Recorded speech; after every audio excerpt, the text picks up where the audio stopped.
Hey, I'm Emma Upton, and this is the map to the real thing, the strategy you've been starving for. If you've done all the work, the therapy, the mindset, the branding courses, but it still can't seem to find a way to bring your real work into something clear, something tangible, something fully alive, this series is for you. I built my thing from the depths of an anxious, overthinking hole with brand new baby twins, a husband who worked away, and a full time job as a school teacher. It made zero logical sense, but somehow it worked. I hacked the system and now I'm handing you the map because the truth is, your thing isn't missing, it's just misunderstood.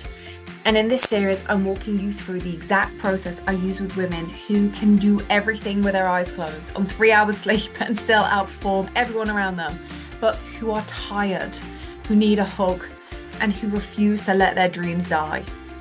This is how you take that whisper of a thing, the actual thing you're here to do, and turn it into something real with wings, with roots, with renaissance, and with wild results like making £10,000 in the first month of monetizing my work. What? It's real strategy, but it also starts with you. And if you're listening in real time, I've opened up a handful of free map portal spaces. So you can actually do this one-to-one with me, having the time of our lives. The link is in the show notes, but for now, let's drop into today's episode. This is for you if pricing your work makes you feel like you'd rather die. Like, you underprice, or then you think, oh my God, I need to charge my worth. Then you overprice, and then you're like, I can't sell this to anybody because that I just feel like a wrong one. If you're bouncing around with pricing, I feel you because this was me for way too long. But we're gonna get underneath it in this seventh out of the dirty dozen so that we can reset your strategy so you feel like I get it. I'm okay with the strategy now. I'm going to get busy with the actual work of figuring out a deeper level of my work, of myself, and allowing that to shine out of me, like the vortex that I am here to shine out, because I get that it's mainly mindset, but also I need some strategy. So let's reset your strategy. And today we're looking at pricing specifically. So let's talk about the price spiral. You know the one, so do I. You write the number, you delete it, then you write it again and you write it lower, and then you write it and you write it higher, and then you rewrite the whole offer to justify if it's even worth, and you start pulling shit out of basements of products and materials that you've not used for millennia, being like, oh, I can just add that and that and that, and then that will be good enough. Or maybe some extra calls. I don't know. Can you see how much my brain just knows the places it wants to go to? And as you're doing this, your chest gets tight and your brain goes into overdrive. And that part of you that actually truly knows that you and your work is gold, suddenly feels like a greedy fraud wanting to be paid for it. In order to change the behavior, we name the thing that's actually happening. So this isn't about choosing a number, which you and I both know, but it's good to be reminded of it. It's about what you think that that number says about you. Because pricing, you know, this isn't logistics, it's sovereignty. You've been told over and over again to charge your worth. I remember the first call I ever went on with a business mentor who laughed at my pricing, was like, I thought they were Beyonce, the numbers that they were all discussing. I was like, you are all fucking nuts. But no one told you what to do. No one told me what to do, and that's why I'm here sharing this work, because I'm like, what do I?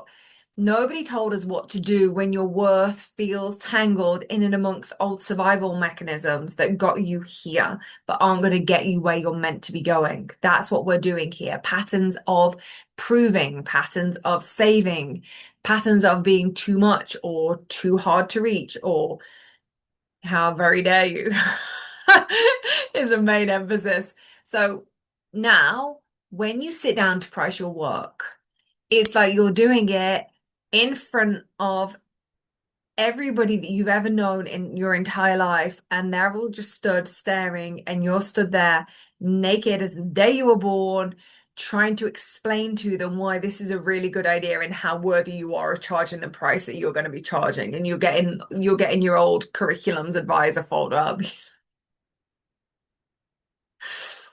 And then in that moment, in that naked, God, can you imagine?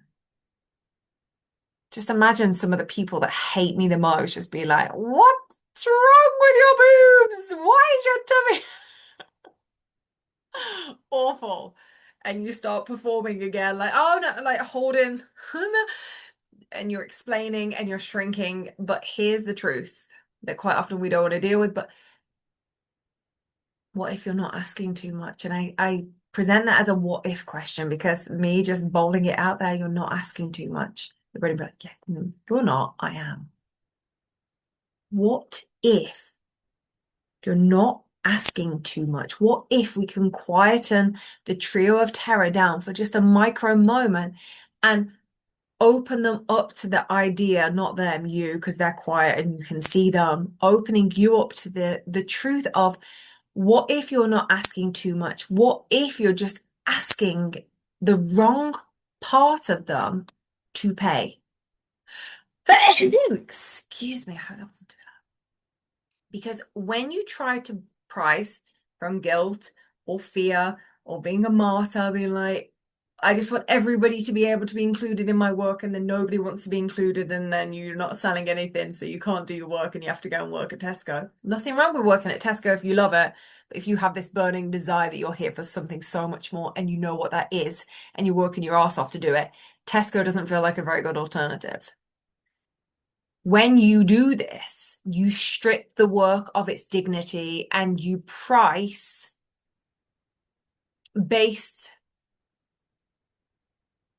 on the need and the want to be chosen instead of pricing on what's true.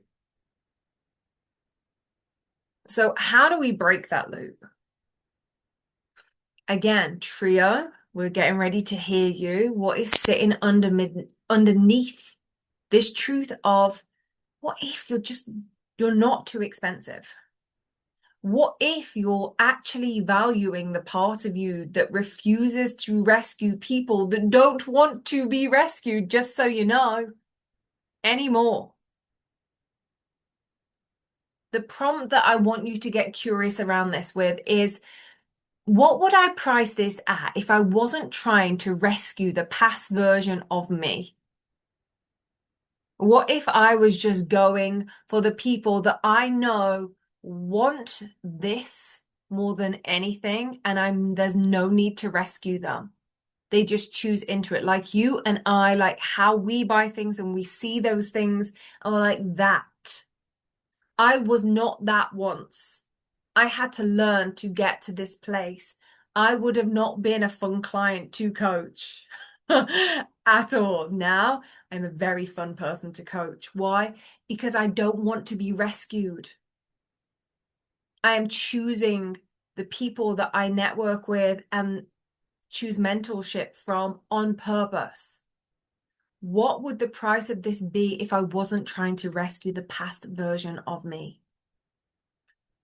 Now, as you're navigating this, lots of shoulds are going to come up. Bob, that bobbing voice that just bounces around everything in your head, he is going to be there and he is going to be loud. He's going to be telling you all the things that you should be doing, but that's just memory on repeat. So you notice those things and you smile and you wave and you come back to that question of, what if I wasn't trying to rescue that past version of me anymore? What if you close the tabs? What if you breathe a beautiful, deep, long breath in through your nose and in again when you don't think you can breathe in anymore, and all the way out of the mouth? And what if you allow yourself to drop into that breath, which allows you to drop into your body and ask, what number makes me feel spacious and proud? What does that number look like? And when you can feel yourself in the bob, in the flip-flop of should I, shouldn't I, will I, won't I, okay, not okay, you get to ask yourself over and over again, because this is not a one-time done. It's why you have to fall in love with the process. That's why I'm so obsessed with being Alice in Wonderland with all my characters that you always see behind me, because this is the world that I live in, that I've brought myself into, which gets to be this joyous occasion. Asking yourself when it presents again, which it will, am I pricing to be chosen or am I pricing to be true? So if this hit you in your solar plexus and if your work feels sacred, but your pricing feels scrambled and you feel like this way of operating me, like this is me knowing the work I'm here to do in a way that I am meant to do it, that feels like peace inside your body, then my work is probably built for you. You know you want to be part of this at a deeper level. There's two ways. You can message me, Map, and I'll send you the free quiz, which will give you a deeper dive into which of the 12 dirty dozen you are operating most helpfully out of most often. And I will give you strategies on what to do there.